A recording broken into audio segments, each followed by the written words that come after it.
Hi, and welcome to another episode of the Healing Lyme 2.0 Summit. I'm your host, Dr. Mariah Hinchy. And tonight we're going to be talking about one of my absolute favorite topics, the ability of botanical medicine to help to heal Lyme and co-infections. We're going to talk about everything from limitations of current treatments and where botanical medicines can actually shine in this arena, as well as go through some pretty solid scientific research regarding the ability of these botanicals to heal from Lyme disease. So, joining me tonight is Dr. Sunja Schweig, and he is a board certified family practice and integrative and holistic medicine physician. He has nearly 30 years of experience in the integrative and functional medicine space, and he's committed to advancing data-driven approach to prevention and reversal of chronic illnesses. He is the founder and president of the California Center for Functional Medicine, or CCFM, which provides personalized precision medicine care. CCFM is known for its comprehensive and data-driven approach in treating complex chronic conditions and has supported first responders with health and wellness programs since 2016. Dr. Schweig founded the Functional Medicine Research and Technology Center in 2021, focusing on chronic illness research, education, and innovation. As an active medical educator and researcher, Dr. Schweig holds an adjunct faculty position at Touro University College of Osteopathic Medicine and has published articles on botanical medicines for treating tick-borne infections. Welcome. Tell our audience a little bit more about you and how you got into treating chronic complex infections with botanical medicine. Yeah, thank you so much, Dr. Hinchy, and thanks so much, everybody, for being out there watching this important summit and content. And I appreciate the time that you're taking to make this possible. I know it's a lot of work outside of your regular clinical practice to, do all the interviews and put together the speaker list. And so, yeah, it's a pleasure to be here. And my path towards this world was not linear, as a lot of us, I think, experience. I knew a lot about integrative and alternative medicine early on, even in college and before I went to medical school. And I knew that that was the path for me once I decided to be a doctor. And, went through my medical training and residency and family practice and would carve out time anywhere I could to work with integrative and functional medicine providers. And that was sort of the energy and the lifeblood that kept me going. I really love science. I love medicine, but I knew that there was also this whole other world out there. And so right after my residency, I jumped into private practice in functional medicine and built that practice over time slowly. It took a little bit of time. But really about a year after I started in that space, my wife got sick, and she had sort of, kind of a mystery illness. Took her to several doctors, and they thought it was something autoimmune. She had a stiff neck, and so she went out and bought a new pillow, and she's kind of thinking, what's wrong with, we didn't have a lot of answers, and I had just enough knowledge to say, hey, this is a little weird. And I had a colleague of mine who was working in one of the practices where I was, and he knew a lot about Lyme and co-infections, and he came over to our house at one point. I still remember him in the evening coming over, and he's like, you know what, like, I think you have Lyme disease, and I think you probably have some co-infections as well, probably Babesia, and here's the test you should do. And so we did those testing, and in fact, it did show that, and it showed acute, kind of permanent infections on the antibodies, but it also showed that these had been around a long time. And when we kind of track back, in our brains, we're like, wow, actually, yeah, symptoms probably started about 10 years ago when we were living in upstate New York, and she was at graduate school at Cornell, doing field work in ethnobotany and natural resources department and out in the forest, and we were loving hiking and out in the woods, and and we knew nothing about Lyme and co-infections. Nobody ever warned us or told us, and so that really took me down the rabbit hole. And I remember going to ILADS that year, and it happened to be in San Francisco, which is super convenient for me.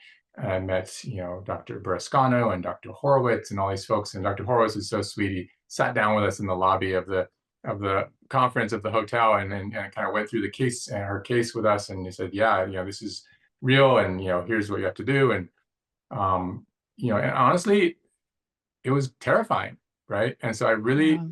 empathize with a lot of folks out there who are trying to learn about this space and understand, what's happening to themselves, what's happening to their loved ones. Is this thing real? What are the nuances of the science? And I really empathize with not only how overwhelming it can feel, but also how complex and how controversial. And that just puts patients in a really hard spot, to be trying to navigate their own health and be in the middle of this ongoing medical controversy, which I really think is pretty much unconscionable. It's just it's not right. Because the science really does support the questions around persistent infection with Lyme and some of these co-infections, and around immune evasion and all the ways these bugs can hide in biofilms, et cetera. And it does support ongoing treatment, right? And so a lot of the options that are available to people are antibiotics. I think that's the first thing that a lot of people reach for, and there's a lot of doctors in the sort of world of those who believe in this potentially being a persistent infection or chronic infection. And I would say more of those doctors, who get trained with iLabs, which is a great organization, or who follow some of the research of Richard Horowitz or Monica Embers or John Aucott, and a lot of the default, I think, is the antibiotics. And I think that antibiotics can be very helpful for people, and I stand by that. I think there's a role for antibiotics, but they're not very smart, right? They're very really, like, you think about what does an antibiotic do? It really attacks the bacteria, really usually on one single mechanism of the replication cycle or the metabolic activity of the bug, whether it's Lyme or Babesia or Bartonella or Ehrlichia, et cetera. And really only works most of the time when the bug is metabolically active, right? When the bug is actively dividing or going through its replication cycles. And really is, antibiotics are really like a mechanism for trying to stop or kill the bug. It's a very Western approach. Control the physiology, control the bug, shut it down, and that works sometimes, right? It doesn't work all the time. And there's a lot of mechanisms by which these bacteria will slow down, will go into persister phenotypes, we call them. We can talk a little bit more about that. And evade those antibiotics. The other thing about a lot of these treatments, including the botanicals, is that they work in the blood, right? You take a pill, or you take an IV, or you take your medicine, your herbs, your antibiotics, and they go into your body, they absorb into the bloodstream, and then they're circulating around in the blood, and they're attacking the bugs that are in the blood. But these bugs can get out of the bloodstream and can go into privileged sites, into immune sites or joints or tissues, and et cetera. And so, we really know that the big sort of 30,000-foot view is that we desperately need better treatments, right? And so that was really kind of the impetus for us to jump into some of the botanical medicine research, and we think about the botanical medicines and the herbs that we chose to study. We didn't just choose them blindly. We chose them because actually people were already using them, right? These are sort of out in the lay field. People are already discussing them, and folks are on, different social media platforms, Facebook or Reddit, or different groups, and they're talking about this amongst each other. They're trading stories. Hey, I tried this. It did X, Y. And so we chose things that people are already using, so they have a track record in humans. We chose things that have some evidence for Lyme and co-infections in the research literature. And we chose things that are relatively safe, right? Again, going back to the fact that they're already being used, not without side effects, but they're, you have to be careful on some counts. And then also things which we think or understand can be absorbed orally, right? That's important, so for a delivery mechanism. So, you alluded to one of the reasons why a lot of pharmaceutical antibiotic treatments fail. Why don't you kind of walk the listeners through what some of the other issues with relying just on killing these infections, and specifically with pharmaceutical antibiotics? Yeah, so I think there's like it's like there's a lot of answers to that question, but the 30,000-foot view is that, and what I say to patients a lot of times is you can't kill your way to health, right? You can't just go in and kill all the bugs and then the person is back to normal again. And we know that, and this gets into the murkiness of these bugs, but just taking Lyme disease, for example, Borrelia burgdorferi is the bacteria. And everyone knows it was named after Lyme, Connecticut, which is kind of probably close to where you are since you're in Connecticut. Um, but trying to lower the load of the bacteria is one very important thing, and that's what a lot of the herbs and the antibiotics in particular can help with. But there's also a lot of inflammation that's caused. There's a lot of autoimmune signaling that gets cross-wired in the body when you have these bugs. And there's a lot of cytokine production, and the bugs really love to kind of live in this soup of what I call like immune confusion or immune activation. They can trigger mast cell activation and this sort of, again, that part of the immune confusion. And then there's a lot of underlying issues. What was the terrain like before? Why do some people, get exposed to ticks and these bacteria and get super sick and not recover, whereas some people can get exposed and don't have symptoms, right? So what was the underlying terrain beforehand? Was there microbiome disruption, dysbiosis, SIBO? Was there any other parasites present, other viruses? Was there trauma that happened for that in that person's life? And we know that early childhood trauma and what we call the ACE score, that adverse childhood events, that can prime somebody's system for higher risk of chronic illness, whether autoimmune or infection. And so we have to think about all those pieces. And we have to really, I think from what you're doing and what we're doing, and I think a number of practitioners in this space are really trying to be very, very conscious of all that and all the different levers that we can pull to help somebody's system come into better balance, better immune stability, lower the inflammation load, right? All the pieces, brain, sleep, movement as best possible, as tolerated. We don't want to over push people for risk of crash, et cetera. All those pieces have to be dialed in. And then when you think about the treatments, whether it's an antibiotic, again, they're somewhat simple in terms of how they work. And we know that, you can get persister cells, right? So let's think a little bit about, persister cells and what are persister cells. Well, in some of the research, we can see that you get a bacteria and it comes into your body and it starts to replicate and divide and multiply. And then what happens is that it builds up its colonies and then you get increasingly sick, right? And so those are usually what we call the growth phase or the actively dividing bacteria, right? And so there's those phenotype or type of cells. And then there's these other types which can, this called, they're almost like a biphasic. There's two different, or at least two different subtypes.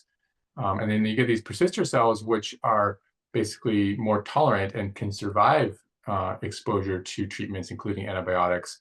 And we know that like almost all bacteria, whether it's in humans or animals or plants, we have seen this persister phenomenon across the research, and it's very, very common. Actually, it's a very common way that these bacteria have gotten very smart, right? And so a lot of times you can give somebody an antibiotic, you can treat them, you can maybe actively lower the load and kill some of the actively dividing bacteria, but then you have this antibiotic tolerant cell, this persister phenotype, which maybe is kind of just hunkered down and has waited out, is kind of waiting out the storm, right? And whether that's hiding in a biofilm, biofilms are basically like this slime layer that the bacteria can produce and basically like coat themselves over with, whether it's, mucus or these aggregates, these cellular aggregates. They can pull in like heavy metals and even yeast and fungi organisms and just kind of create this shell over them where now the antibiotics or even the herbs can't get in there to get them. And again, we mentioned they might be hiding in other tissues, right? They might be out of the bloodstream entirely, right?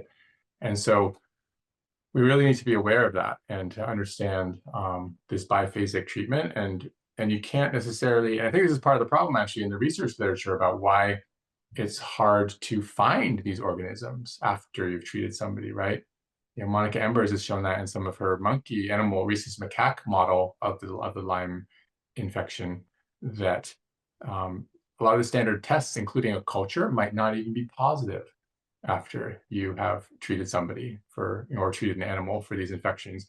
But if you do xenodiagnosis, or you do stains on different tissue and then look for activity or genetic material of these bugs, you can actually find it, right? And so it's a very complicated and nuanced approach. But I think the science is really, over the last 3 to 5 years, has really provided us with some details on potentially some mechanism of why this is happening. Yeah. So, can you give us an overview of the research that you actually conducted and, specifically what botanicals did you study? What were the outcomes that you found? Yeah, sure. So it was really fun, actually, kind of how we got into this process. And, it was really an honor to work with Dr. Ying Zhang at Johns Hopkins. And our research was funded by the Bay Area Lyme Foundation. And so, really, really an honor for me to pull together this team. And, Jacob Leone, my friend and colleague, a naturopathic doctor, was part of our key research team. And we also had advice and counsel from a number of other wonderful herbalists and doctors, including Misha Grieder and Brian Kie Weisbach and Eric Yarnell. And so we kind of, again, started with like, okay, what are the key botanicals which are commonly being used? And let's test those, and let's test some other natural products, et cetera. Kamana lauren citrus extracts like Citrocept, right? And so and we did the first study that we did was in 2020, and it was looking at Lyme, at Borrelia burgdorferi, in a test tube model. And first, is a very important thing to understand. This was a test tube model. It was not in animals, and it wasn't in humans, right? And so, and we can come back to sort of why that's really important for the botanical medicines in particular. But we looked at a number of different products, and we found in particular that 7 of these botanical medicines were quite effective against Lyme. And that included some that we kind of knew about, right? Like Scutellaria, Uncaria tomentosa, which is cat's claw. Scutellaria is skullcap. Cistus had some activity. Polygonum cuspidatum, which is Japanese knotweed, had some activity. And then Artemisia also, which is interesting. And also Cryptolepis. So Cryptolepis kind of ended up being the star of the show, really, of these 3 research studies, one on Lyme, one on Bartonella, and one on Babesia. And it was shown that Cryptolepis, which has some historical research supporting its use for Babesia, given that it also has been used in Africa to treat malaria, and malaria is Babesia is similar to malaria in a lot of ways. And so, but Cryptolepis actually had very strong activity against Lyme, and we tested them sort of in how well do they treat the actively dividing bacteria, but then also how well do they prevent that bacteria from coming back, right? So that's sort of more the persister model. And this was done in a really elegant model that Ying Zhang had built at Johns Hopkins, and cellular, intracellular model, and had done some previous studies on. So it was really fun to collaborate with him and be able to put all these compounds into the test tubes that we were really curious about. So that study, showed again that there's about 7 of these that had really good activity against Lyme, and Cryptolepis in particular was able to prevent regrowth in the persister forms. And the second study was on Babesia, and it showed that of that group, the botanical medicines that seemed to have the strongest activity against Babesia were Cryptolepis, Artemisia, Scutellaria, also again, Alcornia, and also Polygonum cuspidatum, or Japanese knotweed. And similarly to the first study, it showed that Cryptolepis of all those was really able to prevent regrowth in this test tube model. So that was really, really fascinating. And then the third study was looking at Bartonella and persister cells in Bartonella. The key botanical medicines that seemed effective were Cryptolepis, also Juglans nigra, which is black walnut, Polygonum cuspidatum, Scutellaria bicalensis, and also Scutellaria barbata, right? And so, some of these are really kind of coming back again and again, like the Cryptolepis. the Polygonum cuspidatum, the Scutellaria, and it's really fascinating because those are some of the most popular botanical medicines to treat these things, right? And some of the things that we're all already using, but it was just really powerful to be able to provide some lab evidence. Yeah, that's great. So did you look at these individually and then look at them together, like in a synergistic way, or each one of these, like in the three different studies, they were tested alone? They were all tested alone. Yeah. Okay. So yeah, synergism would be very interesting. Um, so they were tested. So normal antibiotics were tested separately, Hmm. and then the botanical medicines were tested individually, and then at different concentrations also at 30%, 60%, and 90%. And then we also tested, um, independently. The botanical medicines were tested in alcohol extracts, kind of like we take Hmm. them, when we take tinctures. Yep. But then we also tested the alcohol itself, right? Just to see if that alcohol was what was doing the killing. And the alcohol across the board really didn't have much activity. So that was very heartening to see that it was something in those botanical medicines themselves that were doing the work. Right. And I think the really awesome point, and I'm sure this is what you were going to get to earlier when you were talking about the importance of realizing that these are in a test tube, is that when you're doing these studies on these botanicals in a test tube, you're not able to see the immune modulating effects that make them even more effective. And you're not able to see the anti inflammatory effects that are going to make them even more effective when you're actually putting them into the human body. And so, really, like all we're seeing is the antimicrobial activity. So, if you take into consideration that these are inflammatory infections that cause pretty extreme immune dysfunction, and then know that almost every one of the botanicals you mentioned also have anti inflammatory and immune modulating properties, that when you actually put this into the human body, you're typically going to see an even better outcome. Yeah, that's a super important point and one that I always try to make. Because people, I think, so backing up, like why do we do this research? We do the research in part because we use these compounds, we're very curious about them, we want to understand them better. And we did it because we need better science in the Hmm. field of Lyme disease and co-infections and tick-borne infections. And we need to understand better, what's happening from these treatments. And that, we found a niche and we found an important way to contribute. But it is really important. So I think out there in the public and for you listening out here to the summit, you know, personally, I'm very excited about this research and I'm proud of it. Like we really contributed, I think, to the field, but you can't make a direct leap from what happened in this test tube model to what's going to happen in the human body or an animal's body. And also, even if something showed up in here as not being a very effective to kill the Lyme spirochete or to kill Babesia, it might still be helpful in the human body. Because like you said, botanical medicines are very, very smart and they're very elegant and they're frankly amazing, right? And particularly, like I love the point you brought up of like synergism when you mix these things together. These plants have hundreds, if not thousands, of different phytochemicals and pathways that these are working on. Only a small number of which are killing.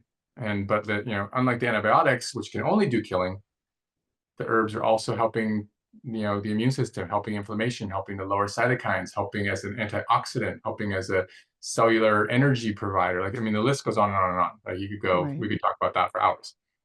So translating the research directly to the human or the animal is there's a little bit of a gap there, right? And I think that's a need for future research, both on the synergism, on mixing different botanicals together, what happens there, and then also some of these other activities, right? And I'll tell you a funny story. Stephen Buhner, who we know and love, and who passed away not pretty recently, was a master herbalist, and many of us know his work. I actually have all his books right here. Took them out to show the audience, but herbal antibiotics and healing Lyme disease, and herbal antiviral. I approached him at one point. I said, "Hey, we want to do this research. Will you be part of our council and help us, with it?" And he declined. He said, "No, I'm not going to do that because it's very Western in its approach. It's very reductionist, and you're taking the herbs out of their place where they shine, and that, to him, I think he felt like that was a little bit of a disservice, Mhm. to the botanical medicines. And I totally understood where he's coming from. But science moves very slowly, and you have to provide baby steps and provide sort of steps that other people can march along the path with.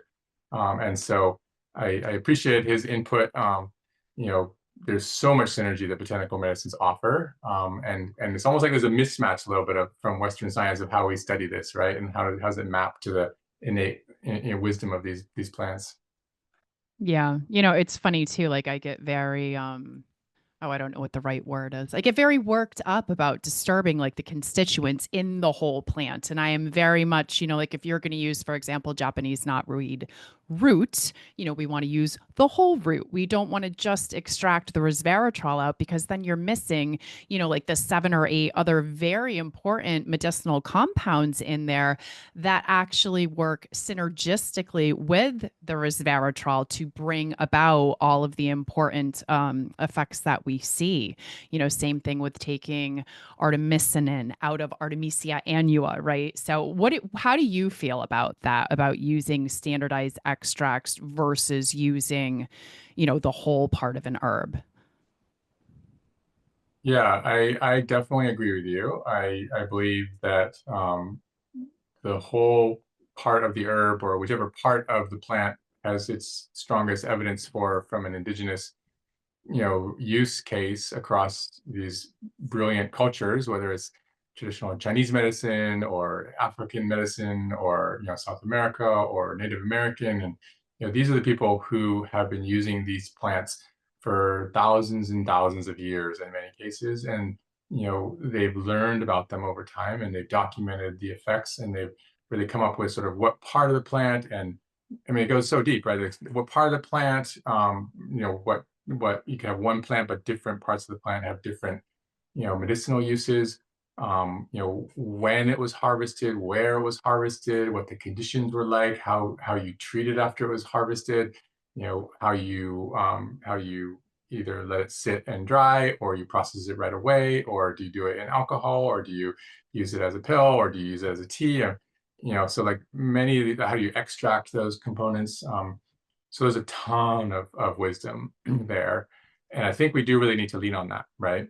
Um, and it was interesting, because um, when Dr. Zhang, put these botanical medicines into this model, which he had created, he also tested some of the extracts, right? So, bicolin from Scularia bicolensis, and bicoline, and and he actually did show activity for some of these, right? Again, in the test tube.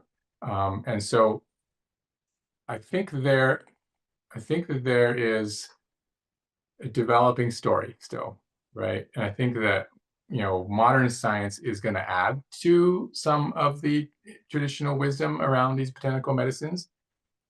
Um, and part of why that's important also is because you know, like you, I believe, I don't know if we haven't talked about this, but I believe I'll speak for both of us when I say, I don't really support trying to find the single metabolite, which then we can patent and put into a pill and make tons and tons of money on. That's what the pharmaceutical industry has their motivation. That's why they study these things. Um, but on the other hand, there's some value to finding a standardized compound, or set of compounds, or mix of compounds at a standardized dose that we can replicate and get out to people, right? And so, to try to decrease variability, and I think that is important for some of these treatments. So I think it's a yes and. I think it's really good to have the credibility and the science behind it. And I think it gives patients and maybe some of their physicians a comfort level. You know what I mean? That at least there's some research, there's some study. And yes, like when it comes to dosing, I'm super passionate about using therapeutic doses of things and using them in a rhythm or pattern that, achieves cellular concentration in the body so that you're actually having some sort of consistency.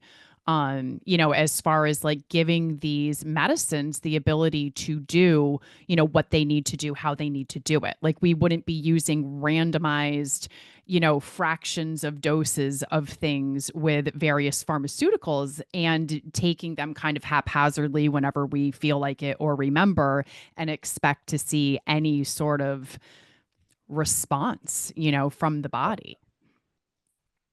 Yeah, that's brilliant. I love that. I guess the side question that comes up for me then, so on the flip side, the other thing that's really attractive about the botanical medicines is that like you and I and all of us who are treating these complex patients, like we deal with a lot of individual variability, right? And like what Mhm. people can tolerate. And so some of the power of the botanical medicines is that you can actually start lower and ramp up slowly over time and find someone's tolerance and push their body a little bit or a medium amount, but not like just kind of blow them out of the water with a Herxheimer reaction, which is really, really scary and hard. Whereas the antibiotics, you don't have that ability, right? You really have to hit a certain dose threshold or you risk resistance, right? And so, yeah, and that's the beautiful thing about the botanical medicines that because of the synergism, there's a much lower risk of resistance a lot of time, not all the time, but a lot of time, right? So you can kind of play with the dosing and individualize.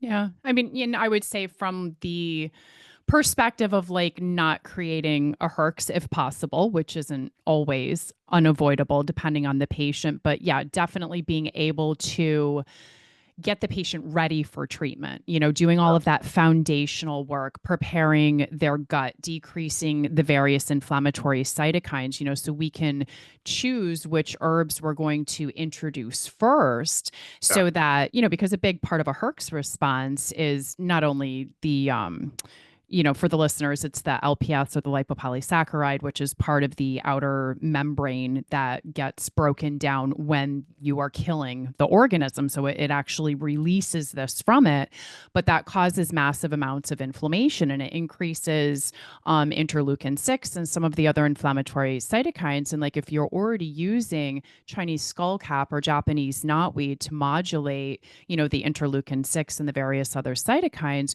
you're going to actually decrease, from my experience, I see you're going to actually decrease the severity and the frequency, of Herxheimer reactions. And again, this is especially if you've already started to kind of like drain that patient's bucket as far as like taking away things from their environment and their lifestyle. A lot of it is food driven, knowing what their food yeah, sensitivities are and things like that, and helping to decrease gut inflammation, and get them detoxing, and not just detoxing but properly eliminating toxins from the body. It really gets them into this position where they can then tolerate the treatment. And for me personally, a lot of times I do go in full dose, but if somebody has a reaction, then yes, using the various botanical medicines, especially tinctures, which is predominantly what I use, you can back it off to like the highest amount of drops that's tolerable, and then you can ramp it up by like a drop or two per dose yeah. until you find that patient's sweet spot. And then, they might sit there for a couple of weeks or months, and then you're able to go up again. So like there's a really, brilliant ability to wean that person up if they need to. Yeah, totally. Absolutely. Same page. Yeah. Awesome. So I kind of dipped the toe in regarding lifestyle and all of these other, important things. Why don't you elaborate? Because I know treating a patient from a lifestyle perspective and doing all of these, therapeutic lifestyle changes is a big part of how you practice as well. So do you want to walk us through it? Yeah, absolutely. Yeah. So again, going back to like the terrain piece of like why some people get really sick and some people don't, and why some people are sick, you treat them, they get better, versus some people are sick and you're just searching for the door. Like, how do you find the thing that's going to help them? And I think it really does, like all the lifestyle interventions are really, really key. And just to rattle those off, you said it already, but gut health is primary importance. We'll go into that a little bit more. Gut health and nutrition and food as medicine.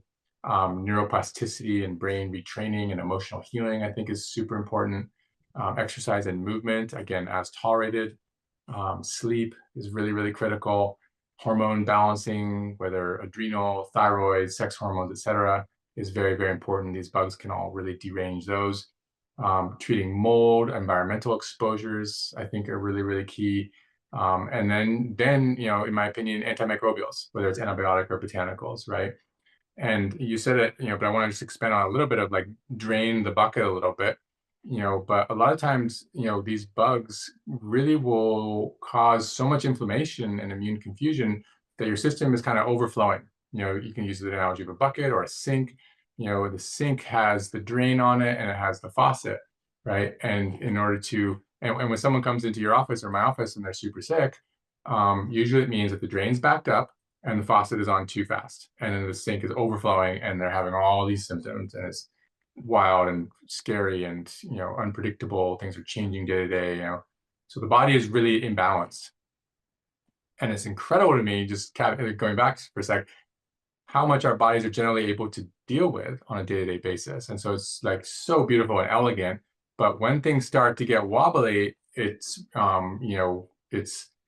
really, really scary for people, because like different body systems will start kind of cross-talking, and it will be, hard to figure out what the trigger is and what do you do to get better, right? And so at our clinic, we just have a very systematic approach, and we really lean on the gut and nutrition and stress and sleep and all these pieces first, right? And we know also that, you know, having the ability to change these things or to modify them is hard, right? It's hard because people don't always know what the thing to do is or how the intervention is to do.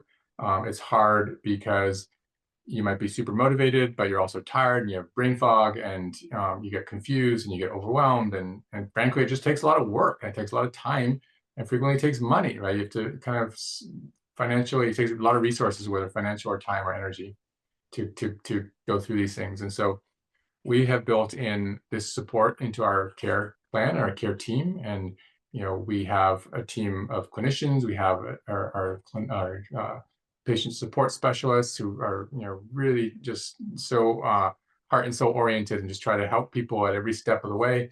And then we also build in the support of a nutritionist and health coach, and just trying to really figure out where are the pain points, where are people getting stuck, what is the support they need at the right time, to make the change, to stick to the change. Habit change is hard, right? And so being successful at that is generally hard for anybody, even if you're completely healthy. But if you're sick and you're tired and you have brain fog and you don't have a lot of resources, it's even more hard, right? And so step by step, figuring out those pieces, putting them into place one at a time. And if people only can do one, I do think it's going to be the gut, and it's going to be diet and nutrition. And that's the thing we could spend a lot of time talking about too, because I feel like a lot of people are really restricted in their eating, and we don't want that. But we do want to figure out, because of the fact that 70+% of the immune system is in the gut, we want to figure out what's triggering that area. And also Lyme and Bartonella in particular can infect the gut, both infect the gut and affect the gut, right? And then if you have inflammation in the gut, whether it's from foods or from mold or from these infections or from parasites, you get intestinal permeability, you get exposure of the systemic immune system to basically the outside world, right? Other bacteria, food particles, chemicals, toxins, etc. And then that propagates this whole systemic inflammatory piece, leading also to breakdown of the blood-brain barrier, more confusion, more anxiety, more depression, more sleep disruption, brain fog. So all these things are like really going hand in hand. And the bugs, I think we said it before, but I just want to reiterate it. The bugs love inflammation, Mm-hmm. and they love immune confusion. Yep. Because if there's inflammation and immune confusion, they can just do their thing and hide out, and the immune system is just going to be like, wow, what's going on? I can't even figure this out at all. And they get a free pass. Plus, they invite their other friends to the party, whether there's some, you know, you know, you know, opportunistic infections, like there was a yeast or a fungal load that can kind of blossom, or there was viruses that had been latent. Your body was doing a good job just keeping them in the box. But now they're coming out of their box and joining the party. And so controlling inflammation, healing the gut, all these pieces of lifestyle pieces are are treatments. They're treatments for Lyme. They're treatments for Bartonella. They're treatments for Babesia. People sometimes think, well, yeah, I'll do that, but I want to get to the antibiotics, or I want to get to the Right. herbs. And, well, I have to tell them, well, this is going to pave the way. If we Right. do this first, and yeah, we can start some botanical medicines judiciously, probably, but I don't love going in guns blaring with antibiotics if we haven't cleaned up that whole terrain situation, because there's going to be more side effects. There's going to be more Herxheimer reactions, like you talked about. There's going to be more immune confusion. And so the treatments aren't going to work as well. And if they do work, when they do work, the risk of relapse is higher, right? When you stop, because there's still this sort of, they're just kind of lurking there. So anyway, there's a lot, we could go into that, but yeah, the lifestyle pieces are really critical. And I think people know that. And then it's just a matter of like getting the expertise to help you figure out what's first and second and third, and getting a plan, and getting the support, and all this clarity piece. And so that's what we've really tried to lean into and build into our practice. Um, Flashing forward, I think there's actually going to be a big role here for technology and for data and for wearables. I have the Aura Ring on, and we've done a lot of work with this with our first responder population, also our patients, but like ways that we can track physiology and get even a deeper signal into, is something working or not, right? Right. And what is the physiology of the body saying? I think the power of that data really comes if you also overlay symptom tracking, symptom data, right? And so once you have those two pieces in place, you start to get a really interesting signal. And then I think, this whole AI revolution, AI world, is going to be very, very interesting of helping us to start to make sense of underlying patterns, and to kind of see insights that our human brains maybe hadn't been able to surface. And so I think it's actually a really exciting time as a practitioner and a patient. But it's still hard. There's a lot of work to do still. Yeah, there's definitely a lot of work to still do, but yeah, all of that AI and that piece of it is very very interesting. And I think yes, like if we could have some sort of data driven device that helped to track symptoms every day without having a patient have to really like harp and dwell on it because they already Right. are. We both know. But yeah, I think it would help to see patterns, it would help to see responses, which I think would be really valuable, to the practitioner for sure. Yeah, absolutely. And helping the patient too. Like, I think it's going to kind of democratize um, some of the treatment, because it's still really hard to get to your office or to get to my office just from, how many patients we're able to see, and the cost, et cetera. And so, Right. people are out there searching, they can, I was just playing around with this morning, like, what does ChatGPT say around, persistent of Lyme disease? And does it give a balanced approach? And actually it's pretty impressive.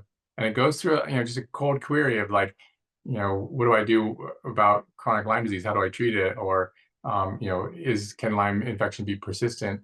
And it's still, you know, pulls from some of the mainstream concepts and ideas, but also really like outlined, a lot of what we're talking about. Is really kind of cool. That's great. Yeah, I've not tried that. Yeah.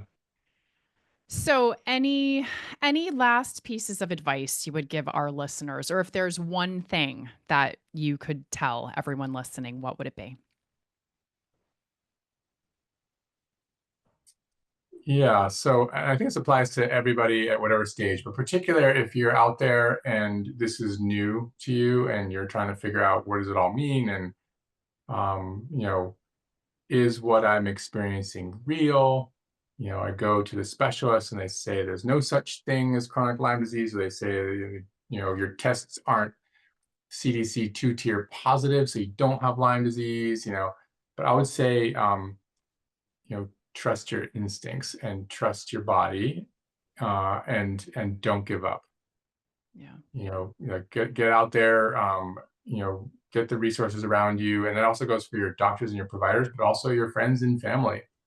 I see a lot of people, being singled out as the weird one or the crazy one, or like, the doctor's already said you're fine, and you're still complaining of X, Y, and Z, so you must be the problem. Like, and that's such a damaging place for people and so traumatic.